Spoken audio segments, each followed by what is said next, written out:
Oh, hey, buddy, it's your old pal Scott, and this is Let's Talk Tabletop. Are you just sick of it? Are you just sick of it all? Have you had enough? Have you had your fill? Are you up to here with it? Well, me too. Let's dive into it.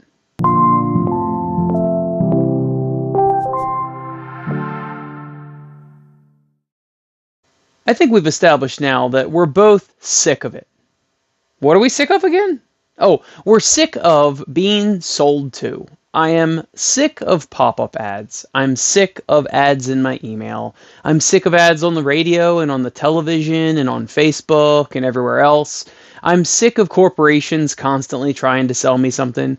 I'm sick of corporations taking all my private information and using it against me, essentially. And no, this isn't like sponsored by someone, but the point is I'm just sick of it. And for the longest time, I was the most devout Games Workshop follower. And I got really sick of being solicited. Every new release, every new codex, every new edition, everything, it's constantly Games Workshop with their hand out. And while you really can't blame them, right? They're a corporation, they have shareholders to pay and all of that. But honestly, I think that's the problem. Whether you're talking about Wizards of the Coast with all of their extra dimensional stuff like Spider-Man and SpongeBob, or you're talking about Games Workshop that has a churn of content all the time that you have to stay up on if you even want to play your army. FAQs, and I mean, I guess FAQs are free, but they want you to do the app, which is a monthly thing. They want you to buy the codex. They want you to buy their paints. They want you to buy their everything. And really, you know, some people, I'm certain in the comments, are going to say, oh, welcome to capitalism. And yes, that's not really incorrect, but there's a real big difference, in my opinion, of corporate capitalism and just everyday you and me, like people, mom and pop capitalism. I know some of you are going to say that I'm always mentioning or shilling my model agnostic games, Brutality Skirmish and Brutal Space and Brutal Epic and Mass Brutality, etc. And I say to you, there's a big difference between me and a billion-dollar company like Games Workshop. There's a huge, huge difference. I have like 5,000 people in my Facebook group, almost 5,000 people, for Brutality. And it's a great community, and I talk to my fans, and I take their input, and I listen to their, questions, comments, suggestions, etc., and we can really talk back and forth. I've been told that Mantic is very, very open to talking to their constituents as well, to their customers, etc. There's a lot of independent creators that are more than willing to talk to you and listen to you, and you can actually impact the direction of the product because each dollar you spend has so much more impact to those independent people, myself included. So I really am just sick and tired of being constantly sold to. Everything is constantly begging for my time and, more importantly, begging for my money. Don't you feel the same way? Aren't you just sick of mid-roll ads, which some of you are probably seeing in this video? Aren't you sick of sidebar ads and everything else? It's just, I know this is going to come off as an old man yelling at cloud, and to be honest with you, I guess it is. Because I am getting older, and this is probably stored on the cloud. So I'm assuming that, yes, I am actually yelling at the cloud. But the point is that I think that there is, I don't know, an upswell of people that are getting more and more irritated with this. And I think in some cases you're seeing corporations actually being hit pretty hard with a lack of sales. I know the indie game industry, I know that the indie game industry is booming. Meanwhile, AAA games are crashing left and right. Are all AAA games crashing? Absolutely not. But there's a lot of them that have been huge flops. The movie industry is still popular. Television, movies, etc. But there's a lot of movies that have flopped from giant corporations. And meanwhile, you can have something like, this is a really old example, but you could have something like Saw, like came out in like the mid 2000s, and it had like a shoestring budget and like went gangbusters, or like the Blair Witch had like no budget at all and went gangbusters. Like you can have things that are not huge multi-billion dollar mechanisms, and you can still have success with it. And I'm thinking of a recent game that came out that I can't wait to try. Expedition 33, I've heard a lot of good things about. And they're not a AAA title. They're not even a AA title. But I'm pretty surprised that they're not, because from what I hear, the game is fantastic. It's a PC game. And the graphics look great and all of that. Now, people say it's a little rough around the edges once in a while, but whatever. Even the AAA games are like that. Have you ever played a Bethesda game without glitches and stuff like that going on? So it really doesn't matter. I'm just saying that I'm really, really, really sick of being solicited at all times, day and night. As soon as I wake up and until I go to bed, I'm being solicited. And that's why I would much, much, much rather give money to an independent person, whether it's a card game. I just recently supported Ward Card Game. Ward Card Game is like an independent card game.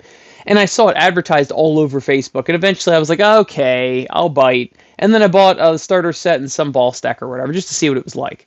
And but I would much rather, even if I don't like Ward, I would much rather just give that $70 or whatever to that company that are the little guys, compared to giving it to Wizards of the Coast for a 15 booster pack of Final Fantasy VII or whatever ridiculous price they were selling for booster packs.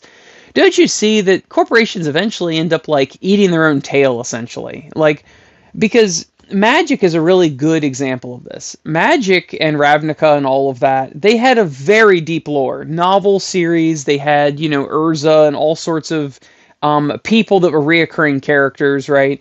And all their sets were based around Ravnica or whatever it's called. And what's funny is that now, if you look at their new release, they said it's like 50% or more of their releases now each year are going to be, what is it? Realms Beyond, Worlds Beyond, whatever Spider-Man and SpongeBob is, because Spider-Man's the current set as of the time of this recording, and I think SpongeBob is going to come out. We've also had Final Fantasy, etc. And a lot of the people that like those properties are happy because, oh, I love Spider-Man, oh, I love Cloud, right? But it's kind of scary because never before was this corporation so reliant on other people's IP. And that's pretty dangerous, right?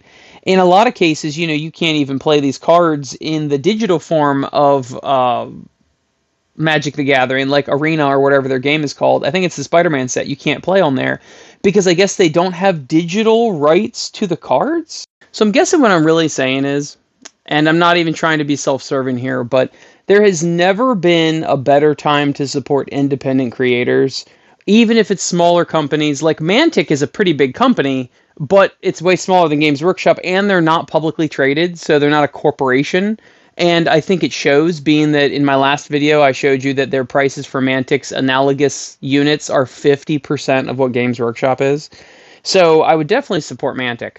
And any of the smaller, even if it's Bolt Action, even if it's Flames of War, or it's Malifaux, or it's Mantic, or it's Brutality, or it's literally anything, One Page Rules, any of those things. Although admittedly, One Page Rules makes like millions of dollars a month or something ridiculous like that on Patreon. So they're not exactly a small company anymore, but you get the point. Anyway, I'm at a crossroads where I basically want to walk away from Games Workshop, and I basically already have. A lot of my stuff is 3D printed now. They're like proxies for Warhammer armies. I'm not buying any new armies. I still play Warhammer casually, but I really don't care. People go, did you see the new FAQ? I'm like, no, I don't care. I'll just use whatever is online or whatever. I haven't bought a codex in like 5 years. I'm burned out. You can only beg me for my money so often, and I think I'm done. What about you? Are you also bothered by this? Because to be honest with you, it's kind of ridiculous. Anyway, thank you for my beautiful, sexy, good-smelling Patreon patrons. And oh my gosh, we have a new guy, Kenneth. Thank you so much, Kenneth. I greatly appreciate you joining us. He is our newest member. And of course, it's this point in the show where I like to tell you a little tidbit that I've gathered from my Patreon members over the years. Mike Cowley can pronounce the letter F, but he just refuses for some reason. Grendel has a car that looks like a hot dog. It was actually an Oscar Mayer Wienermobile before he bought it. Beef Supreme once lived on the set of Sesame Street, under the stage. Jordan Johnson originally thought Star Wars was pronounced Star Wares, and he thought it was a clothing company. Pain and Suffering is currently in a legal battle over a goldfish. Speaking of fish, Fraud Fishy was once in the stall next to Mike Tyson at a public restroom. Saul has never seen a cartoon, which is really shocking because they seem to be everywhere, but he claims he's never seen one. As for Nate, he used to actually date Winona Ryder. The Peppers have actually sculpted a miniature army out of clay. Kenneth is actually on the banned list for all McDonald's in the UK. We can't find Davich at all. Brendan can read an entire 200-page book in under 30 seconds. The only drawback is he doesn't retain any of it. As for Mitch, what can I say about Mitch? Not much. He won't return my calls. Anyway, thank you everybody for supporting the show. Thank you for liking, subscribing, sharing, blah, blah, blah, blah, blah. And I will see you next week.